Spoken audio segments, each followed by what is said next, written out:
Assalamualaikum warahmatullahi wabarakatuh. Salam sejahtera untuk kita semua. Perkenalkan, kami dari kelompok Bunga Marigold ingin menjelaskan materi bab 1 tentang nilai Pancasila dalam penyelenggaraan pemerintah. Sebelum memulai, saya akan memperkenalkan nama anggota kelompok saya terlebih dahulu. Ada saya Andini Alisanti Kresia Bebu, Barkah Aulia, Cindy Aulia, Lutfi Amelia Putri, Rizky Maulana Firdaus, dan Simon Albert Hasibuan. Selamat menyaksikan video kami. Sistem nilai adalah konsep atau gagasan yang menyeluruh mengenai sesuatu yang hidup dalam pikiran seseorang atau sebagian besar anggota masyarakat tentang apa yang dipandang baik. Pancasila sebagai nilai mengandung serangkaian nilai, yaitu ketuhanan, kemanusiaan, persatuan, dan keadilan. Nilai tersebut merupakan satu kesatuan yang utuh, tidak terpisahkan, mengacu kepada tujuan yang sama. Pancasila sebagai suatu sistem nilai termasuk ke dalam nilai moral dan merupakan nilai yang bersifat abstrak. Pancasila yang termuat dalam pembukaan Undang-Undang Dasar 1945 merupakan landasan bangsa Indonesia yang mengandung 3 tata nilai utama, yaitu dimensi spiritual, dimensi kultural, dan dimensi institusional. Dimensi spiritual mengandung makna bahwa Pancasila mengandung nilai-nilai keimanan dan ketakwaan kepada Tuhan Yang Maha Esa sebagai landasan keseluruhan nilai dalam filsafat negara. Dimensi kultural mengandung makna bahwa Pancasila merupakan landasan filsafat negara, pandangan hidup bernegara, dan sebagai dasar negara. Dimensi institusional mengandung makna bahwa Pancasila harus sebagai landasan utama untuk mencapai cita-cita, tujuan bernegara, dan dalam penyelenggaraan pemerintahan. Pancasila pertama kali disebut dalam sidang pembukaan BPUPKI yang berlangsung pada tanggal 29 Mei hingga 1 Juni. Tepatnya pada tanggal 1 Juni, D.R. Soekarno memperkenalkan 5 sila yang terdiri dari kebangsaan Indonesia, internasionalisme dan peri kemanusiaan, mufakat atau demokrasi, kesejahteraan sosial, dan ketuhanan Yang Maha Esa. Maka terlahirlah Pancasila.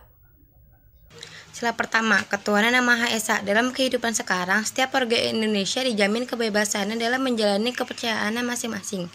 Di sila ini, masyarakat diminta agar tidak menistakan agama lain dan harus menjunjung tinggi kerukunan umat beragama antara satu dengan yang lain. Sila kedua, kemanusiaan yang adil dan beradab. Di sila ini, semua warga negara Indonesia memiliki hak yang setara dalam pemenuhan kesejahteraan. Selain itu, juga kesetaraan dalam kehidupan yang layak, hak politik, hukum, dan semua hal yang telah diatur di undang-undang tanpa melihat suku dan ras. Sila ketiga, persatuan Indonesia. Di sila ketiga ini, semua warga negara Indonesia tidak boleh melakukan aksi-aksi yang dapat merenggangkan persatuan dan kesatuan negara kita, seperti melakukan tindakan terorisme, intoleransi, gerakan separatisme, dan hal-hal yang serupa. Sebagai warga negara Indonesia yang baik, kita harus tetap menjaga keutuhan negara dan menghindari tindakan-tindakan yang dapat memecah belah negara kita. Sila keempat, kerakyatan dipimpin oleh hikmat kebijaksanaan dalam permusyawaratan perwakilan. Dapat dilihat bahwa banyak sekali kasus ataupun masalah yang terjadi di negara kita yang menunjukkan penurunan sila keempat ini. Contohnya, banyaknya kasus sengketa pilkada yang harus berakhir di MK. Hal ini semakin parah karena masyarakat disungguhkan oleh matinya sikap dalam menghormati pendapat orang lain. Sila kelima, keadilan sosial bagi seluruh rakyat Indonesia. Di sila kelima ini dapat dilihat bahwa tujuannya adalah agar seluruh warga negara Indonesia mendapatkan kesejahteraan dan keadilan yang merata. Seluruh rakyat Indonesia berhak mendapatkan penghidupan yang layak, penghormatan terhadap hak asasi manusia, perlindungan, keamanan, dan hukum yang seutuhnya, dan semua hal yang berkaitan dengan kesejahteraan warga negara. Implementasi Pancasila sangat penting bagi kehidupan sehari-hari. Bila kita tidak menerapkan Pancasila sebagai landasan dalam berkehidupan bersama, maka dapat menimbulkan berbagai masalah yang dapat merugikan diri sendiri maupun oleh orang lain. Oleh karena itu, kita tidak boleh lupa untuk selalu melandaskan Pancasila dan tetap menjaga keutuhan nilai dari Pancasila itu sendiri. Pengkajian Pancasila secara filosofis dimaksudkan untuk mencapai hakikat atau makna terdalam dari Pancasila. Berdasarkan analisis, makna nilai-nilai Pancasila diharapkan akan diperoleh makna yang akurat dan mempunyai nilai filosofis. Dengan demikian, penyelenggaraan negara harus berdasarkan nilai-nilai Pancasila yang terdapat dalam pembukaan Undang-Undang Dasar Negara Republik Indonesia tahun 1945 sebagai berikut. Nilai sila ketuhanan yang Maha Esa. 1. Pengakuan adanya Tuhan yang Maha Esa. 2. Menjamin penduduk untuk memeluk agama masing-masing dan beribadah menurut agamanya. 3. Tidak memaksa warga negara untuk beragama, tetapi diwajibkan memeluk agama sesuai hukum yang berlaku. 4. Ateisme dilarang hidup dan berkembang di Indonesia. 5. Menjamin berkembang dan tumbuh suburnya kehidupan beragama, toleransi antar umat dan dalam beragama. 6. Negara memfasilitasi bagi tumbuh kembangnya agama dan iman warga negara dan menjadi mediator ketika terjadi konflik antar agama. Nilai sila kemanusiaan yang adil dan beradab. 1. Menempatkan manusia sesuai dengan hakikat sebagai makhluk Tuhan karena manusia mempunyai sifat universal. 2. Menjunjung tinggi kemerdekaan sebagai hak segala bangsa. 3. Mewujudkan keadilan dan peradaban yang tidak lemah. Nilai sila persatuan Indonesia.